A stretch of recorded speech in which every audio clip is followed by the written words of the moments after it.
We made 20 years ago, which is, I think, being released this week by Wanderful Interactive Storybooks. And we worked with Jack Paletsky, the children's poet. He was the first U.S. Children's Poet Laureate, and he actually performed on this.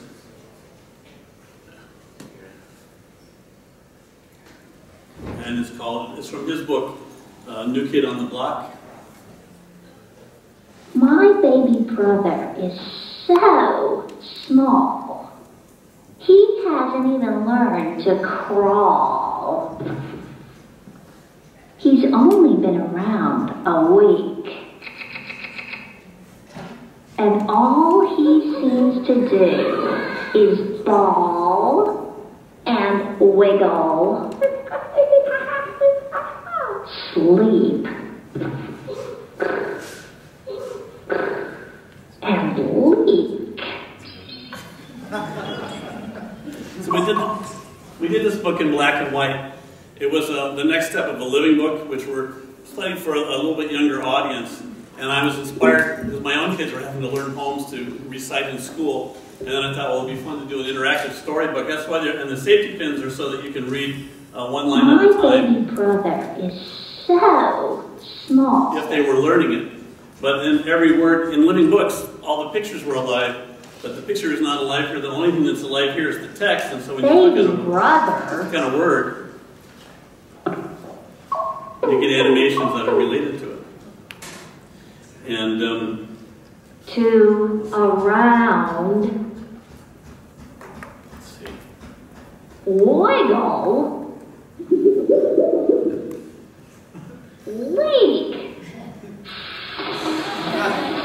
So that's the surprise. It's the discoloration. Right. Yeah. So right. Hi. So I'm Jack Paletsky. Welcome. Jack is quite a performer.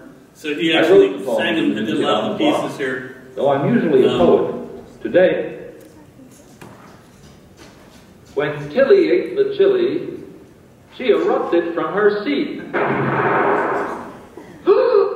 She gulped a quart of water and fled screaming down the street.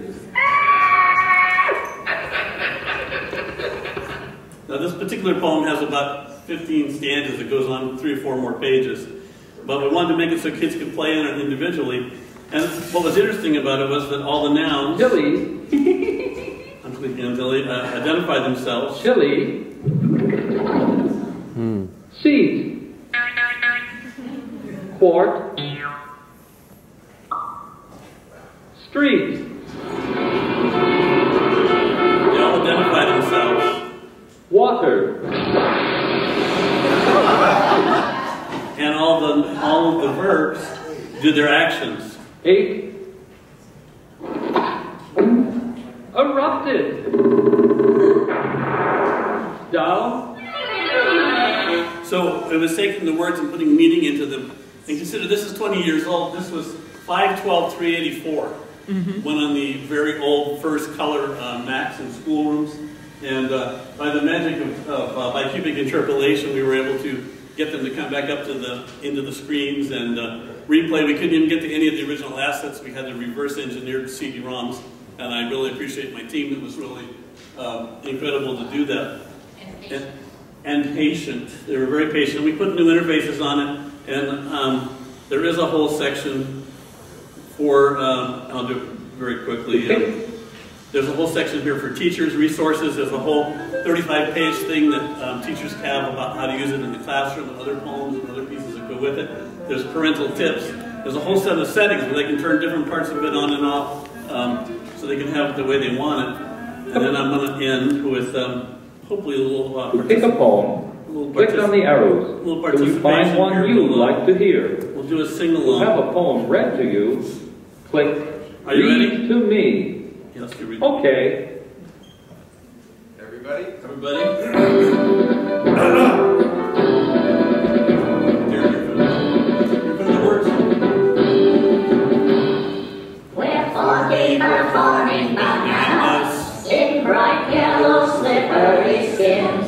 Our features are rather appealing, though we've neither shoulders nor chins. We touch up and dangle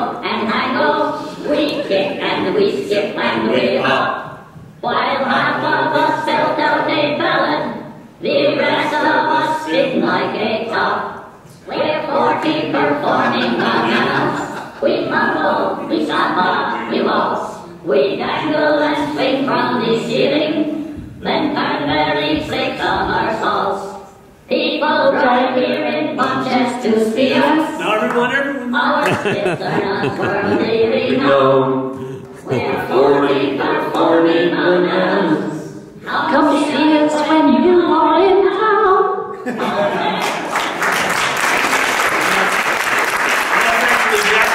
Singing that and sure, we'll get you on it. We'll go on to more poems. I'm just going to drop out. So thank you. That's pick a poem. Click on the arrow. Get on the block. You find one you'd like to hear. Wanderful Interactive. To have a poem read to you, click Read to Me. To play inside a poem. I think it just came out just recently. It's called New Kid on the Block, and it's by Wanderful Interactive Storybooks. And there's about 30 poems, and then there's the real poetry book that you can buy as well, of course, by Green Willow Press, I believe. And this was an interesting one for us because I knew a lot about how kids use living books, younger kids use living books, and we found that older kids were using this. And what they really like to do is they would, an emerging reader will click on the words one at a time, and they'll go, just Grandma and me went to the beach. So, because they're building language in their head, they're mapping the sentence. But someone who can already read, a 7-year-old comes in and plays with things out of order. And we found that the older kids were having a lot of fun with this because every time they'd make up a sentence, it would animate. Because we had, everything animated that was a major word. And then they turn around to us and go, did you see what I did? Did you see what I did? And of course, they all animate. You can't make a mistake, but any questions? Anybody have questions or comments? This is just a question. So we're thinking to design a story but I never have done it, and with experience, so I'm asking you. There's this thing that when kids looking at the attractive media, if two things are going at the same time, there will be split of attention. Absolutely. And here, is it that we want them to look at the words or we want them to look at the animation, and how could we sync them so that we direct their eyes where we want them to go? First thing happens is your eye goes to the biggest thing moving on the screen at the time.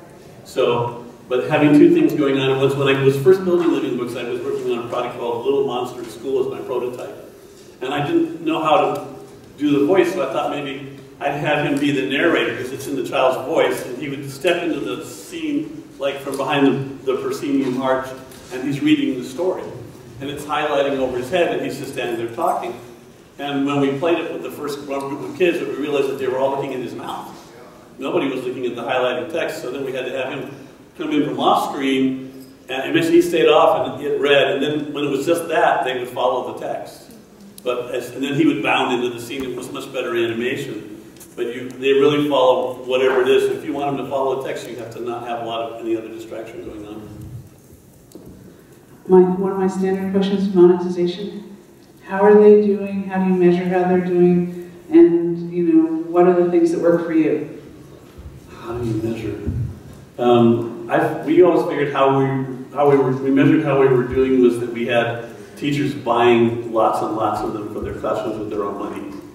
So we figured they were working, and I don't know that we actually did that kind of testing. I know that with NoodleWorks, we know that kids are actually sucking the words up while they play. We can test them right afterward.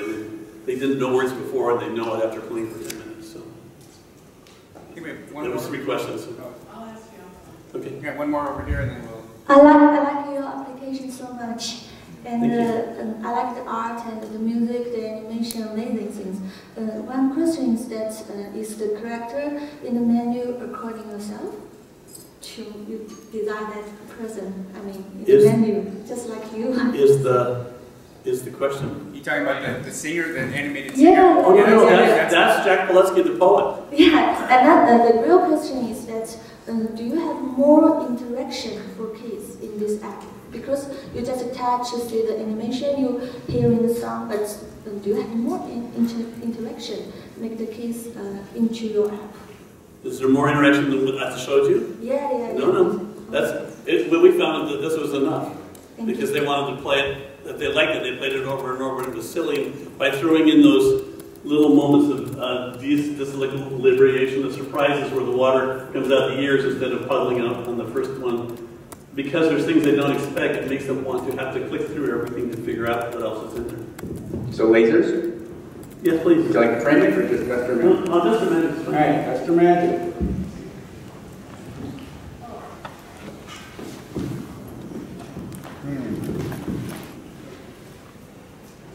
Are you liking what you see? Oh, yeah, I'll report back to the wonderful. You good, thank you. Oh. Thank you, Mark.